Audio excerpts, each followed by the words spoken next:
MD-യുടെ ജീവിതത്തിലെ അന്ത്യഘട്ടത്തിലെ ഏറ്റവും വലിയ മോഹം മഹാഭാരത ഇതിഹാസമായും രണ്ടാമൂഴം എന്ന നോവൽ സിനിമയായി കാണണമെന്നതായിരുന്നു. രണ്ടാമൂഴം ഒരു ബ്രഹ്മാണ്ഡ സിനിമയാണ്. അത് യാഥാർത്ഥ്യമാക്കാൻ വേണ്ടിയിരുന്നത് റിസ്ക് എടുക്കാൻ തയ്യാറുള്ള സാഹസികനായ ഒരു നിർമ്മാതാവായിരുന്നു. അങ്ങനെ ഒരാൾ വന്നില്ല. അഡ്വാൻസ് തിരികെ കൊടുത്ത് കോടതി വഴി തിരക്കഥ കയ്യിൽ വന്നെങ്കിലും അത് വെളിച്ചം കാണാതെ ഇരുന്ന ഓരോ നിമിഷവും ആത്മനമ്പരമായി ഈ ജ്ഞാനപീഠ ജേതാവിനെ ഉള്ളിൽ കാർന്നു തിന്നിരുന്നു. ഏതൊരു എഴുത്തുകാരനെയും പോലെ തന്റെ സൃഷ്ടി അതിന്റെ പരിപൂർണതയിൽ കാണണമെന്ന മോഹം സബലീകരിക്കാനാകാത്തതിന്റെ വിഷമം MD-ക്കുണ്ടായിരുന്നു. ഭീമനാകാൻ നടൻ മോഹൻലാൽ വരെ ഒരുക്കമായിരുന്നു. പക്ഷെ ആ സ്വപ്നം നീണ്ടുപോയി. കാരണം 1000 കോടിയോ അതിനു മുകളിലോ വേണ്ടിവരും മഹാഭാരതം എന്ന ഇതിഹാസത്തെ ഉപജീവിച്ചെഴുതിയ ആ നോവലിനെ അഭ്രപാളിയിലേക്ക് എത്തിക്കാൻ.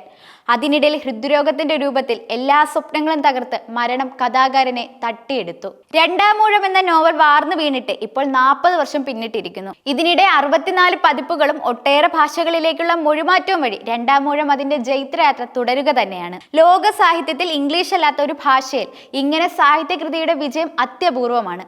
അത് മലയാളത്തിന്റെ സ്വകാര്യ അഹങ്കാരമായി MD-ക്ക് മാത്രം അവകാശപ്പെട്ടതാണ്.